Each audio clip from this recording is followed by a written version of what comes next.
Olá, estamos começando mais um Direito Sem Fronteiras. Em maio deste ano, o Tribunal Penal Internacional condenou mais um acusado. Criado pelo Estatuto de Roma, é o responsável por julgar crimes como os cometidos durante as guerras e os genocídios, por exemplo. Mas que penas essa Corte Internacional pode aplicar e como elas são cumpridas? Qual o papel dos países signatários para que o tribunal atue de forma efetiva? Sobre esse tema, nós vamos conversar com a professora de Direito Internacional, Ana Flávia Veloso, e com a especialista em Globalização, Justiça e Segurança Humana, Betânia Arifa. Eu agradeço a presença de ambas aqui nos estúdios da TV Justiça e as convido, e aos nossos amigos telespectadores, a assistir a uma reportagem sobre o tema da semana. Quase 2 anos depois da primeira condenação decretada pelo Tribunal Penal Internacional, que sentenciou o congolês Thomas Lubanga a 14 anos de prisão por recrutar criança-soldado, outro líder de milícia da República Democrática do Congo foi julgado. Germain Katanga foi acusado de ser cúmplice num ataque brutal que matou cerca de 200 pessoas na aldeia de Bogoro. Na época do massacre, com apenas 24 anos, Katanga teria facilitado e coordenado o fornecimento de armas aos integrantes da milícia. O povoado foi atacado ainda de madrugada e os habitantes do local foram assassinados brutalmente. Apesar da promotoria pedir uma pena entre 22 e 25 anos de prisão, a colaboração com o tribunal levou à redução da sentença para 12 anos, dos quais cerca de 7 ele já cumpriu em prisão provisória, na sede do tribunal em Haia. Em 11 anos de existência, com 2 condenações e 1 absolvição, referentes aos conflitos em Ituri, na República Democrática do Congo, o tribunal tem sido alvo de críticas. Os poucos casos encerrados e as penas aparentemente brandas têm desagradado especialistas, que chegam a questionar a eficácia da corte. Eu gostaria de fazer para os nossos telespectadores uma visão geral a respeito das funções do Tribunal Penal Internacional. Professora Ana Flávia, como é que nós poderíamos definir, desde a sua criação, qual tem sido a principal função do TPI? Bom, o Estatuto de Roma para o Tribunal Penal Internacional define a competência da Corte para julgar crimes de guerra, crimes de genocídio, crimes contra a humanidade e o crime de agressão. Desde a sua criação, a atenção do tribunal se voltou para conflitos ocorridos principalmente, predominantemente ou somente no continente africano, e são conflitos com caráter não internacional. Voltamos à questão, professora Ana Flávia. Por que especificamente a África? Isso é uma opção especificamente? É uma questão de definição de jurisprudência? É uma questão política? Bom, nós estamos falando de um continente onde as instituições são frágeis, onde as violações de fato acontecem, são uma realidade. E é verdade que a África acaba sendo um campo de experimentação, um laboratório dessa justiça penal internacional incipiente, né? Mas um detalhe interessante que convém ressaltar é o seguinte: apenas um caso foi levado à corte pelo Conselho de Segurança das Nações Unidas. Agora também, se não me engano, no Quênia, o procurador investiga pela própria iniciativa. Os outros casos foram levados, as outras situações foram levadas ao conhecimento do tribunal pelos próprios estados africanos. Agora, existe um outro aspecto também ainda relacionado a isso, que é o fato de que são apenas 2 condenações especificamente durante todo esse período de 12 anos. Por quê? Falta efetividade? É uma crítica que é feita especificamente ao TPI? Bem, o primeiro aspecto que a gente deve levar em conta é a forma de cometimento desses crimes, né? Esses crimes, eles geralmente são cometidos por pessoas ligadas ao aparelho estatal, são autoridades estatais. E o grande problema do Tribunal Penal Internacional é que ele não dispõe de uma força militar própria, de uma polícia judiciária própria, e acaba então ficando nas mãos dos estados, que são os responsáveis pela cooperação internacional, e na maioria dos casos não tem interesse em cooperar, em investigar, em cumprir as decisões, os pedidos de detenção, os pedidos de entrega da corte. Então a grande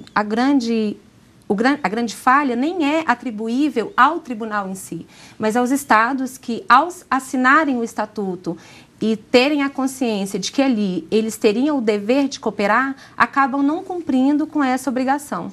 Aí nós temos uma situação também que é o fato de que muitas das pessoas que são indiciadas, elas fazem parte do aparelho estatal, muitas vezes em alguns desses países ocupam casos especificamente. Isso é um elemento a dificultar ainda mais esse tipo de trabalho.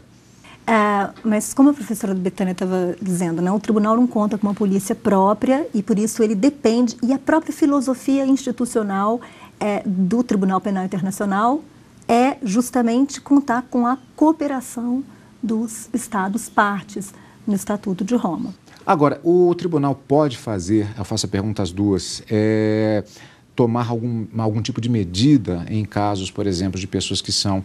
Não vou nem falar das condenações porque estamos falando de duas, mas no caso dos indiciamentos que são vários, e se perceba que há uma atitude no sentido de proteger essas pessoas que às vezes fazem parte daquele aparelho estatal, tem algum tipo de proteção, mesmo não tendo uma força específica que pudesse atuar, o que ele pode fazer nesse sentido? O Estado pode ser punido de alguma forma? Bem, aí nós entramos num problema que nem é exclusivo do TPI, mas do direito internacional geral, né?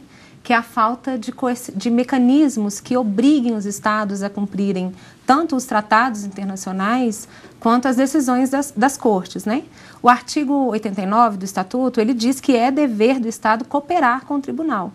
Em contrapartida, ele não prevê nenhum tipo de punição para o caso de descumprimento. Então, realmente, o tribunal fica à mercê desse voluntarismo político dos Estados. Agora, em relação à proteção do acusado, o que o tribunal pode determinar, e existe essa previsão também no Estatuto, é o sigilo das investigações, que, de certa forma, protege o próprio investigado, as testemunhas, enfim, as pessoas que estarão ali envolvidas com os processos.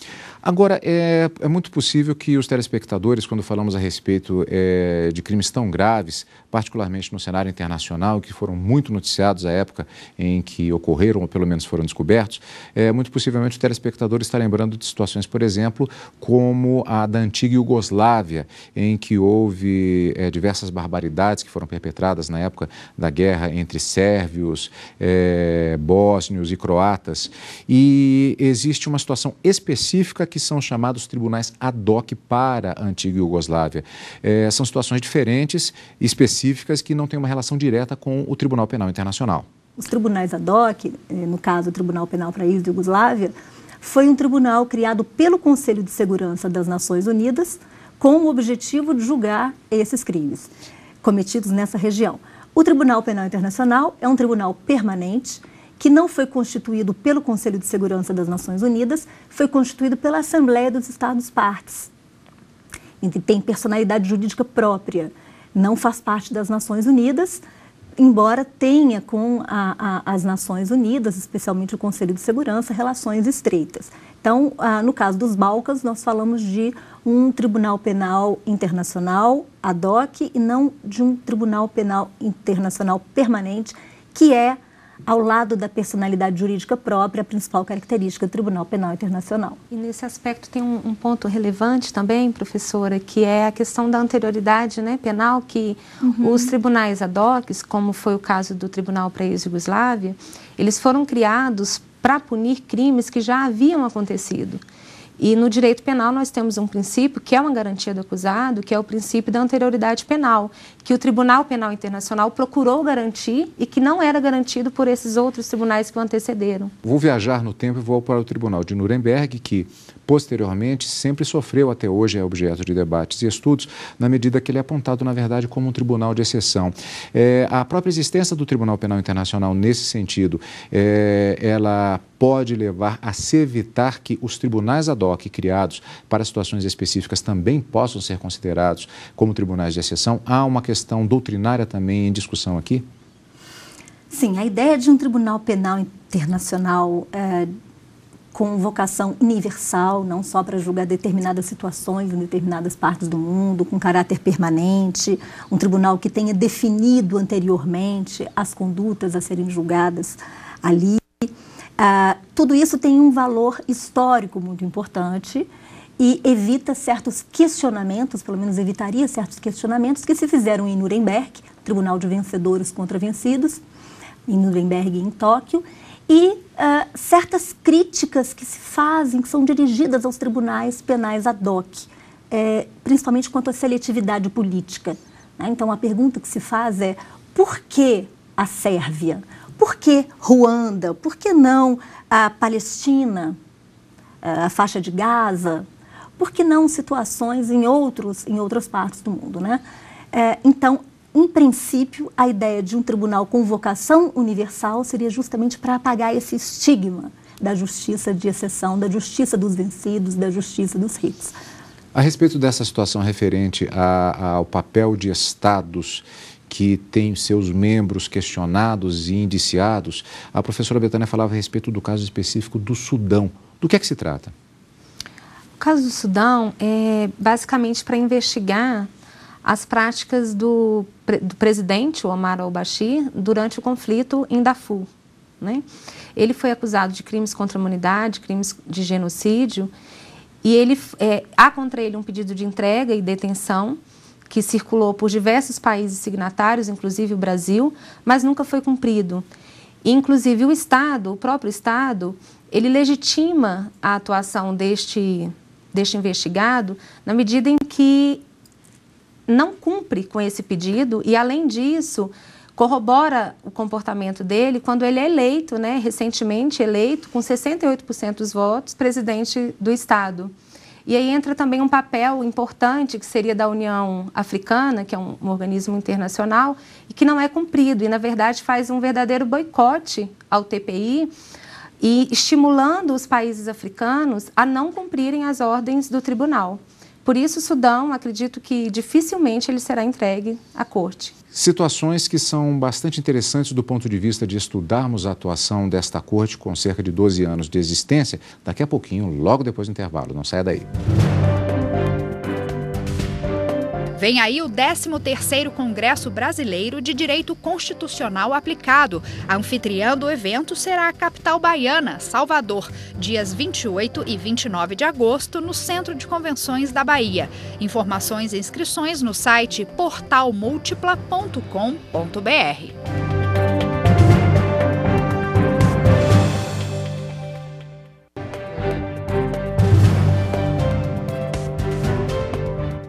Estamos de volta com Direito Sem Fronteiras. Hoje estamos falando sobre os julgamentos realizados pelo Tribunal Penal Internacional. Falamos no final do bloco anterior a respeito justamente do caso do Sudão e de uma pessoa especificamente. Países podem ser julgados pelo Tribunal Penal Internacional?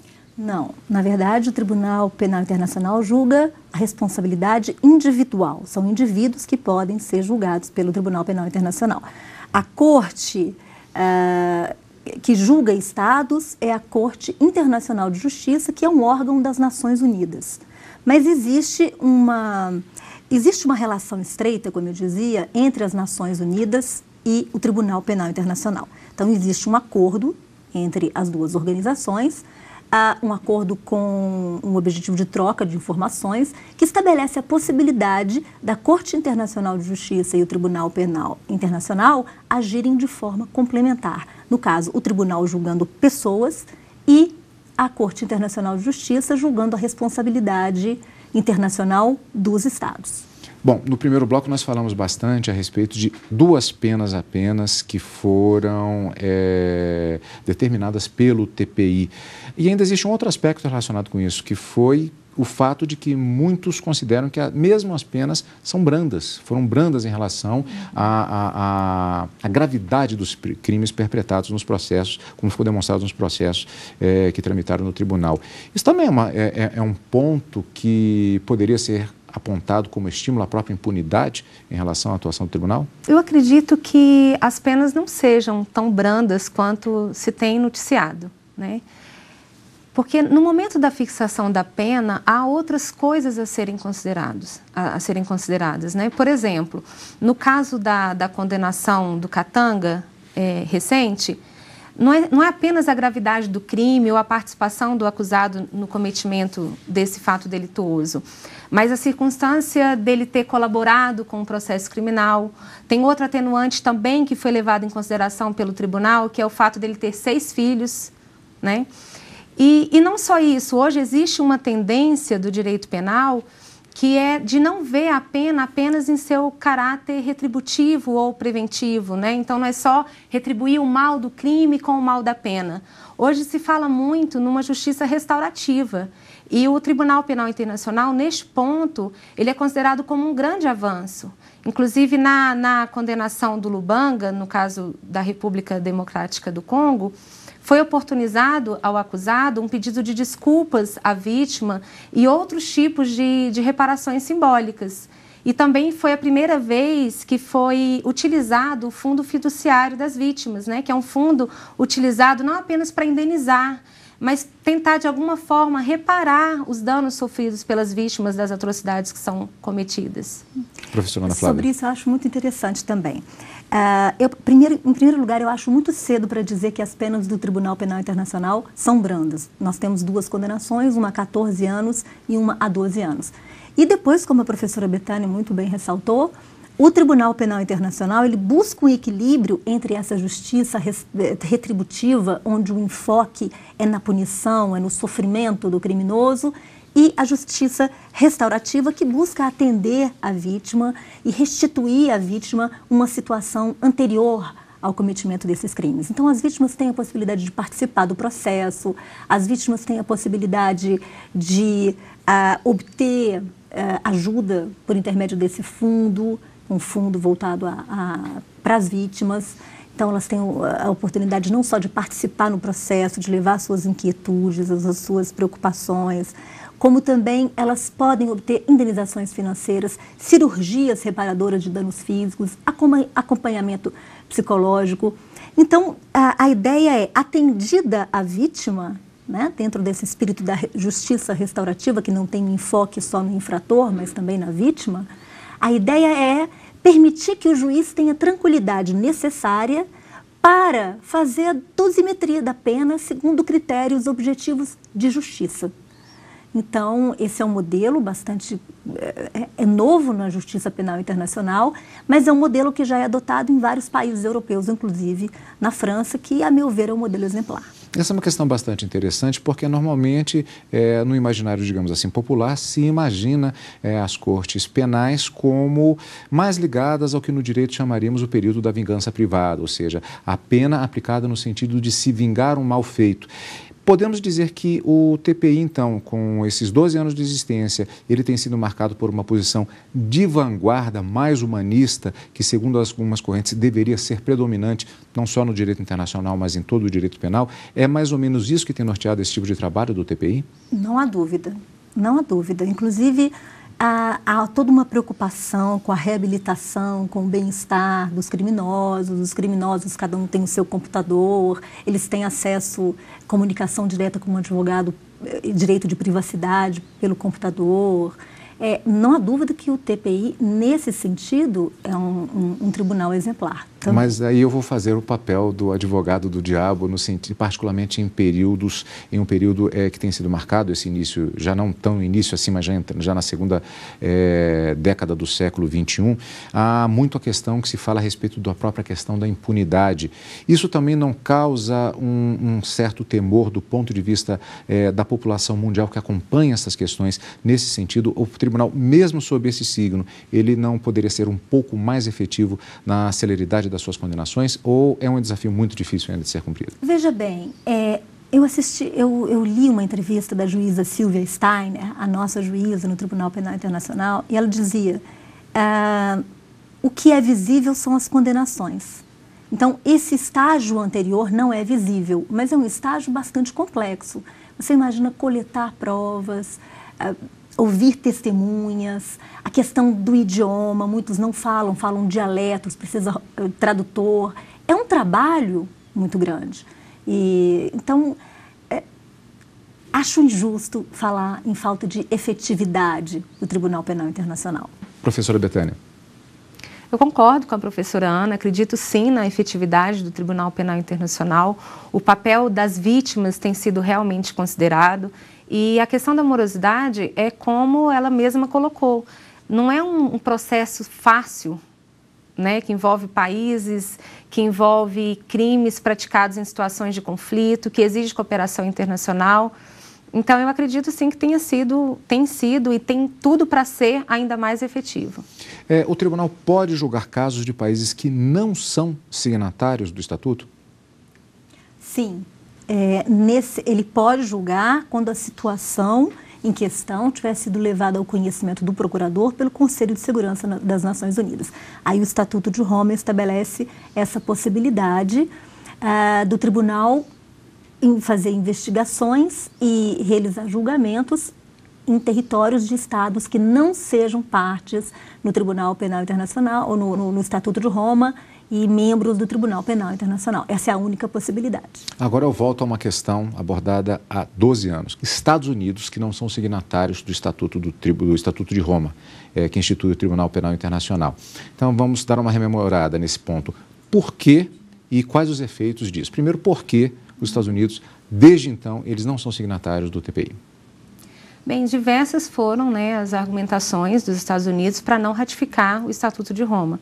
A primeira delas é de que o Estatuto de Roma retirou e quase aniquilou o poder do Conselho de Segurança na busca da paz e da segurança internacional. Então, de certo modo, ele fugiria, escaparia dos propósitos de justiça internacional estabelecidos inicialmente pelas Nações Unidas. O segundo argumento é de que o Estatuto de Roma confere muitos poderes ao Ministério Público. O Estatuto prevê um mecanismo de processamento criminal em que o órgão do Ministério Público ele pode realizar investigações, ele pode instaurar diretamente a ação penal. Em contrapartida, não prevê o controle desse órgão. Então, seria dar muito poder a uma autoridade que não tem um controle devido.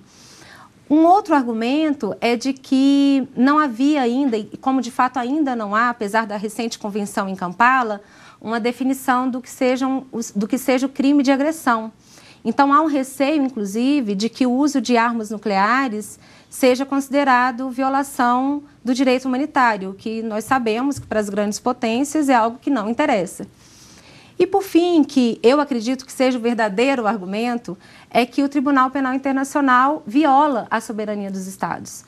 Então, os Estados Unidos, eles não querem que os seus cidadãos, os seus líderes, os seus agentes estatais, a sua força militar, esteja de fato sujeita a um tribunal que não é dele, né? Um tribunal internacional que, na sua visão, é um tribunal que tem opções políticas. E, professora Flávia? Justamente, eu concordo com a professora Betânia.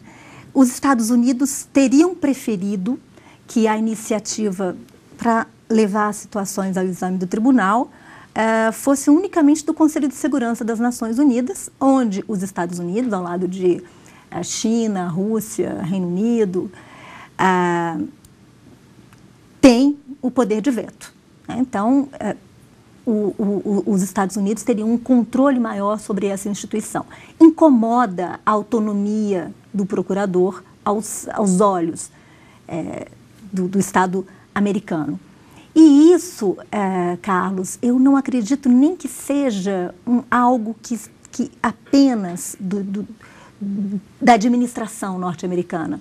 Eu acho que isso remete a uma questão cultural, né? Nós estamos falando de uma nação que entende que a autonomia concedida a uma instituição internacional vai de encontro com os seus valores, com os valores dessa nação, dessa sociedade que não enxerga outro papel para si que não de protagonista na política externa internacional. Então, isso explicaria a resistência dos Estados Unidos em ratificar diversos outros tratados, em fazer parte da Sociedade das Nações em 1919, em ratificar diversos outros tratados, a Convenção de Montego Bay sobre o Direito do Mar, os Estados Unidos não ratificaram. São várias situações que, num primeiro momento, podem parecer contraditórios com um Estado, com uma grande democracia, que espera de todos, de toda a sociedade internacional, o respeito aos direitos humanos, o respeito ao direito humanitário, mas que ela própria prefere se colocar à margem desse direito, talvez acima desse direito. Agradeço muito a participação de ambas no nosso programa de hoje, que infelizmente está ficando por aqui.